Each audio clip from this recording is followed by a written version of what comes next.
பாக்கியலட்சுமி இன்னைக்கு என்ன சுவாரஸ்யமாக நடந்தது பார்க்கலாம்.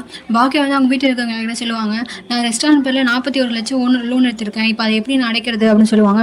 என்ன சொல்ல 41 லட்சம், ஆமாம் அதுக்கு மேலேயே அதிகமாக வாங்கியிருந்தேன், இப்போ கொஞ்சம் கொஞ்சமாக அடைச்சிட்டேன், இப்போ 41 லட்சம் இருக்குது, அவர் வேறு காசு தரேன்னு சொன்னார்ல, இப்போ நான் அதை வாங்க தான் போகிறேன் அப்படின்னு சொல்லுவாங்க.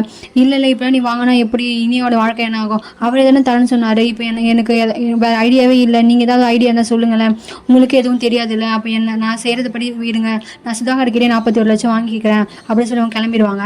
அப்போ தான் பாக்கியம் அவங்க நடத்த சொல்லுவாங்க, இவன் ஏன் தான் ஹோட்டலாக ஆரம்பித்தாலோ, இவ பேசாமல் மசாலா பொடியே விற்று இருந்திருக்கலாம், இப்போ அகலக்கார உட்காந்து சொல்லி இப்படி நல்லா மாட்டிக்கிட்டு இருக்கா, இவ பண்ணுறது தப்பாக இருக்கே அப்படின்னு சொல்லுவாங்க. கோபி தான் சொல்லுவார், இல்லை பண்ணுறது கரெக்டு தான், நீங்கள் அவளுடைய இடத்துல இருந்து யோசிச்சு பாருங்க, அவ்வளோ கடனை அவன் எப்படி அடைப்பான், அவங்க போய் காசு கேட்கட்டும், அவனும் கொடுப்பாரு, அவரே ஏற்கனவே தரம் தானே சொல்லிட்டாரு, இதில் எந்த தப்பும் இல்லை அப்படின்னு சொல்லிடுவாங்க.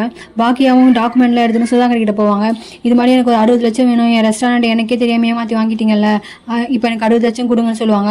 60 லட்சமா, அவ்வளோலாம் என்னால் தர முடியாது, ஏன் எல்லா டாக்குமெண்ட்டும் நான் கரெக்டாக வச்சுருங்க பாருங்கள், அதோட நிலப்பத்திரம் இப்போ இருக்க கவர்மெண்ட் ரேட்டுக்கு தான் நான் கொடுக்குறேன், எனக்கு 60 லட்சம் வேணும்னு சொல்லுவாங்க.